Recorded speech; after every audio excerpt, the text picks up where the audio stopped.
I, female, 35, think my husband, male, 38, of 10 years, is having an affair and intentionally making me think I'm crazy. Throwaway for obvious reasons. So me and Reed, my husband, have been married for 10 years. We met at a church volunteer event where he was organizing activities for troubled teens. I was immediately drawn to him because of how passionate he was about helping kids. I'm an elementary school art teacher, so we connected over that. He was so patient and kind with these kids that most people had given up on. We dated for about a year before getting married.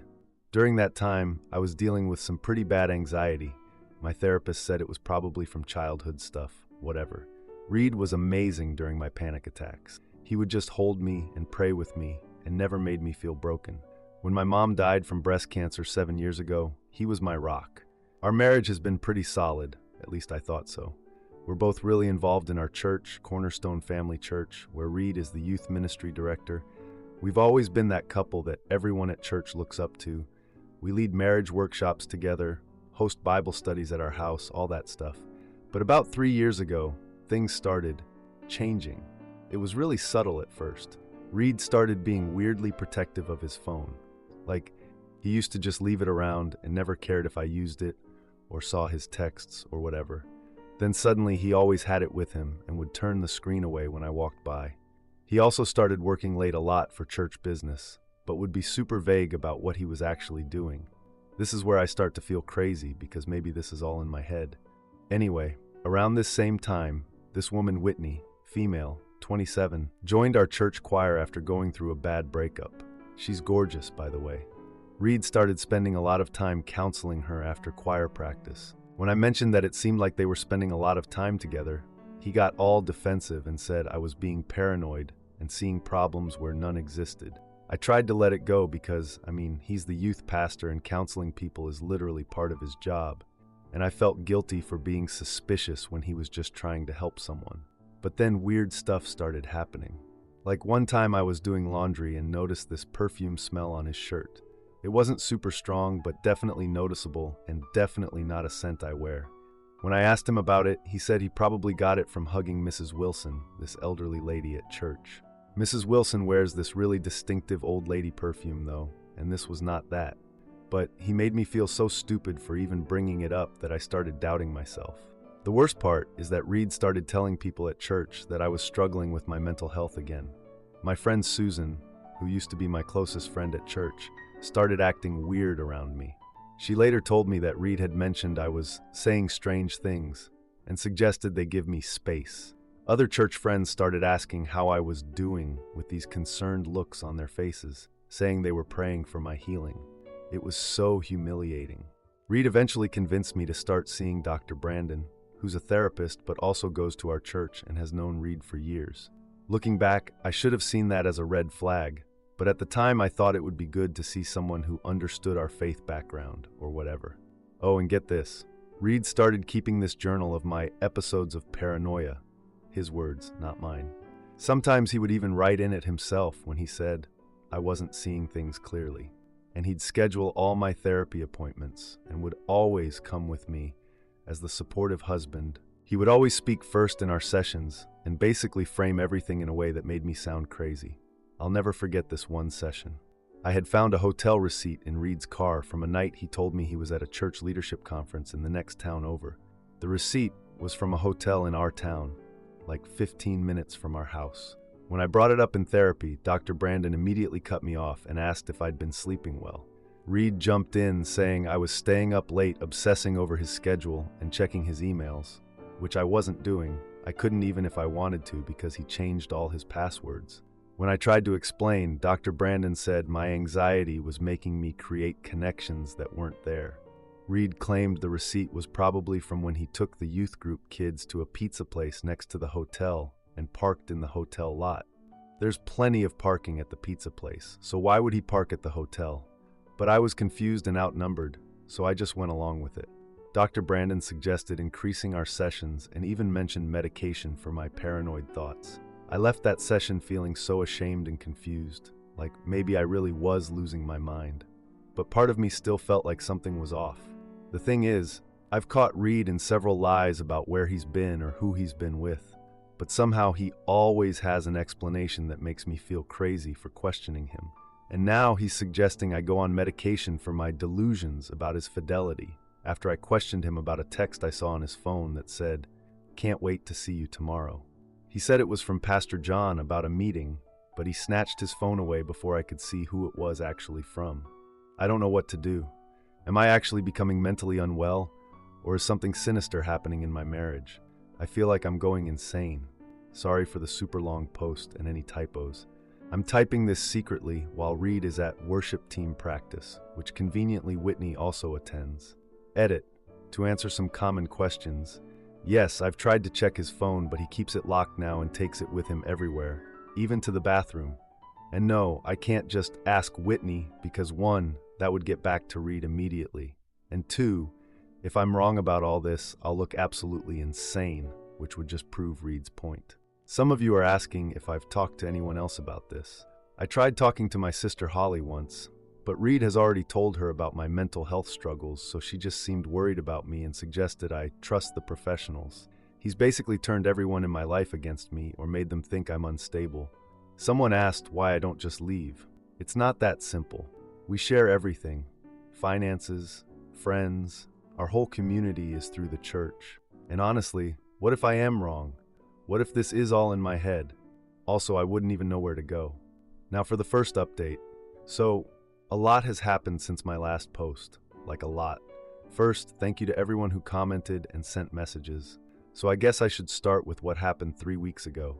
I was doing this major spring cleaning thing while Reed was away on a youth retreat. It's like the first time in forever I had the house to myself for a whole weekend. Now I know why he never wanted me to come on these retreats. Anyway, I was in our home office looking for tax stuff because we needed it for something with the mortgage, not important, and I accidentally knocked over this stack of Reed's ministry folders. They went everywhere. I was picking them up and putting them back when I bumped the desk drawer, and it made this weird hollow sound. I don't know, it just sounded off. Like the drawer wasn't sitting right, so I pulled it out a bit more to fix it, and that's when I saw it. There was this manila envelope taped to the bottom of the drawer, like literally hidden there. I just stared at it for like a full minute. I kept thinking about how Reed is always going on about trust and privacy and all that, but then I remembered what my dad always used to say before he died my freshman year of college. Jenny, always listen to that little voice inside you. It knows more than you think. Miss you, Dad. So I took the envelope, guys. My hands were literally shaking so bad I could barely open it. I dumped everything out on the floor and I think I threw up. Like actually ran to the bathroom and threw up. There were dozens of love letters from Whitney. Dozens. Going back 3 years. Some of them were so explicit I couldn't even read them fully. There were hotel receipts from places right here in town on nights. Reed told me he was counseling troubled teens. There were even pictures. Nothing like super explicit, but definitely inappropriate. Her hugging him from behind, them with their faces super close together. But the worst part, I found these draft emails from Reed to Dr. Brandon, like actual written instructions on what to focus on in our sessions. Stuff like, Jennifer mentioned the hotel receipt again, make sure to emphasize her pattern of fixation. If she brings up Whitney, redirect to her history of jealousy issues. They were literally planning how to make me think I was crazy. I spent hours going through everything.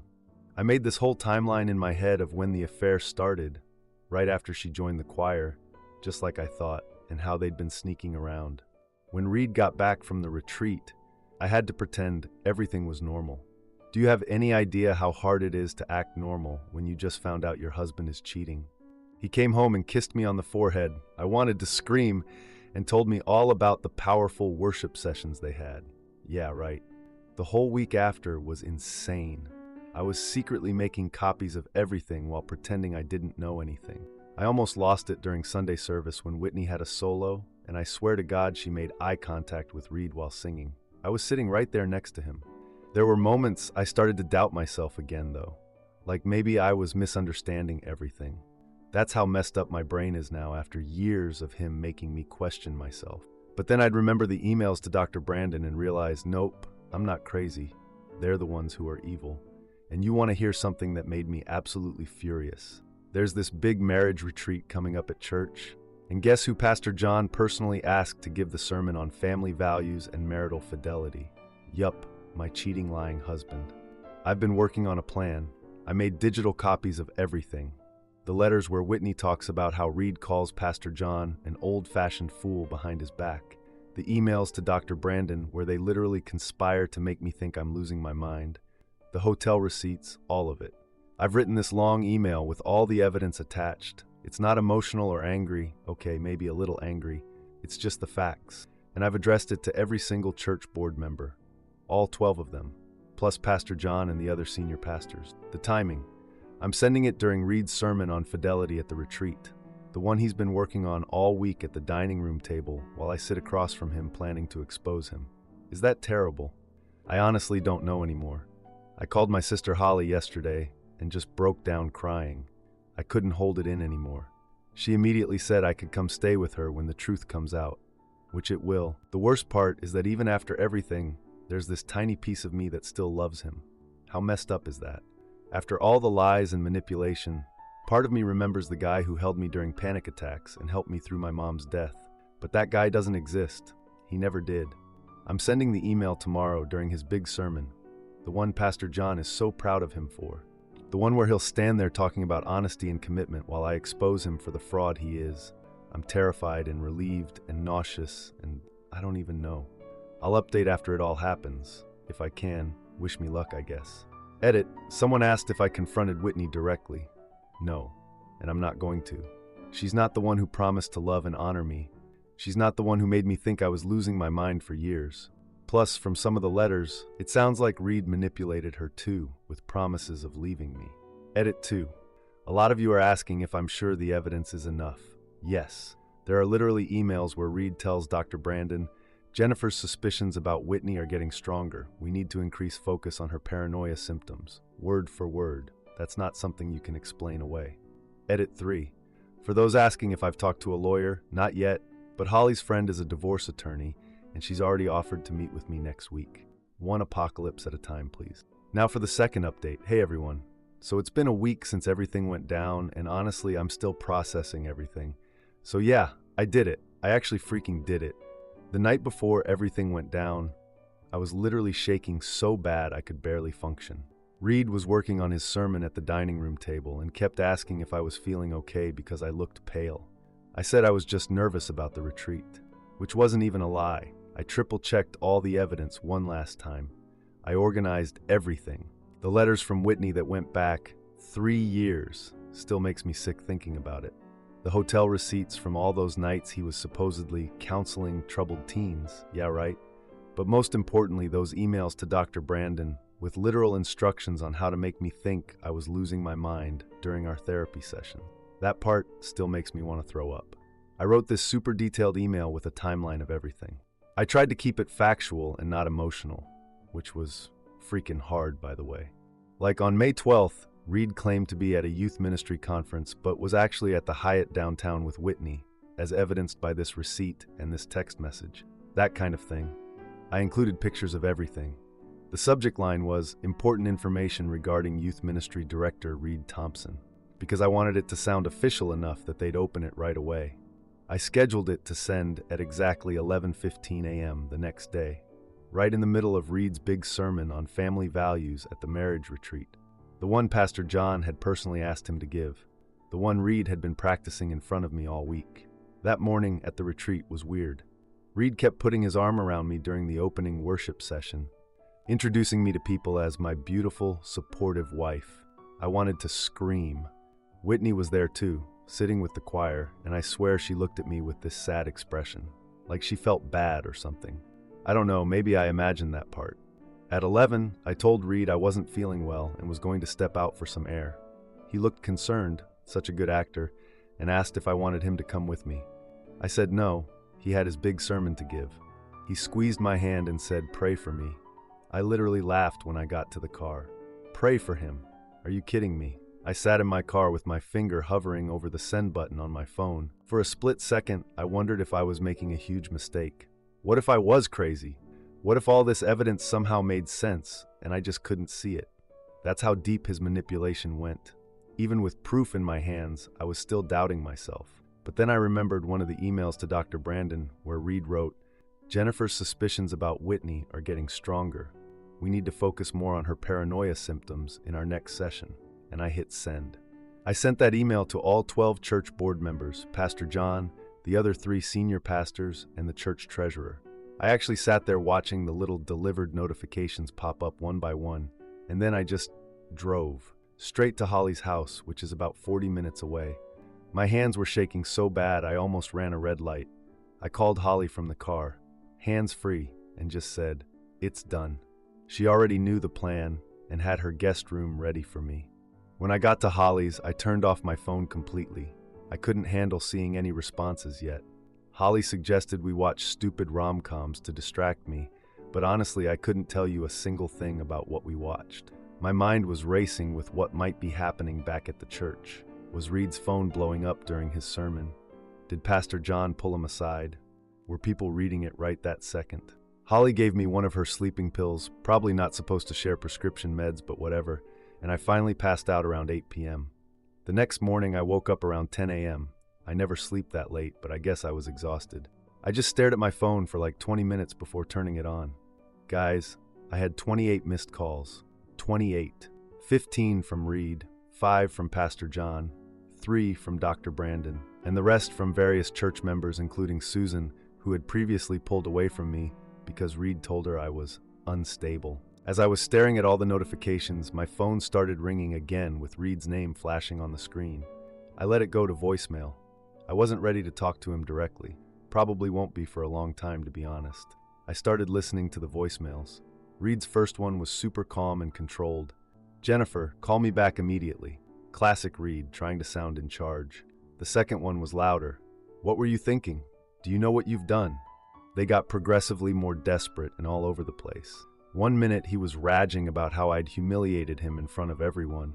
The next, he was begging for forgiveness, saying he'd made a terrible mistake but truly loved me. Then he was threatening legal action for violating his privacy and defaming his character. It was honestly kind of fascinating hearing his voice change from the controlled church leader to a panicked man who was losing everything. In his last message, he was literally crying and then suddenly threatening to make sure everyone knows how unstable you are. I deleted that one. I'm not letting him intimidate me anymore. Pastor John's messages started out shocked, asking for verification, but his later messages confirmed they were investigating everything and that Reed had been asked not to lead services on Sunday morning yesterday. One message that actually made me cry was from church elder Randy. He was so gentle and just asked if I'd be willing to forward any additional evidence directly to him. He believed me without question. Do you have any idea how long it's been since someone just believed me? I broke down sobbing after that one. Dr. Brandon left this super formal message about needing to discuss his professional misconduct. His voice sounded shaky. Good. He should be terrified of losing his license. There was even a message from Susan apologizing for not believing me and asking if we could talk when I was ready. I turned to Holly after listening to everything and whispered, "They believe me," and just completely lost it, like full-on ugly crying. I found out yesterday from Pastor John, I finally called him back, that Reed has been officially removed from the church leadership board. Apparently, when Pastor John and 2 female elders confronted Whitney, she confirmed everything. And get this, Whitney apparently tried to end the relationship several times, but Reed manipulated her too. He threatened to destroy her reputation in the church community if she ever told anyone. Not that this excuses her behavior at all, but it's just another example of how manipulative Reed is. The aftermath has been insane. Dr. Brandon sent me a formal written apology saying he was horrified at how he was manipulated to misdiagnose me and has offered to report himself to the licensing board. 2 other women from church, Gina and Erica, have contacted me with stories about Reed's inappropriate behavior toward them too. Not full affairs, but definitely crossing lines. I guess I wasn't the first one he tried this with. Pastor John has asked to meet with me personally to apologize for the church failing me. He said they should have seen through Reed's lies. I'm filing for divorce, obviously. Holly's friend is a divorce attorney, and I've already had my first meeting with her, and I'm starting therapy with a new therapist who specializes in recovery from emotional abuse, someone with no connection to our church or Reed. The emotions I'm feeling are complicated. There's vindication from finally being believed, grief for the years I lost to his manipulation, rage that he used my mental health against me. But mostly I feel like I'm reclaiming myself, like I can finally trust my own reality again. But I'm not gonna lie, there's still moments where this little voice in my head wonders if I overreacted. That's how deep his manipulation went. It's going to take time to fully trust myself again. Thanks for listening to all this. Your comments on my last post gave me the strength to do this. To anyone going through something similar, trust yourself. You're not crazy.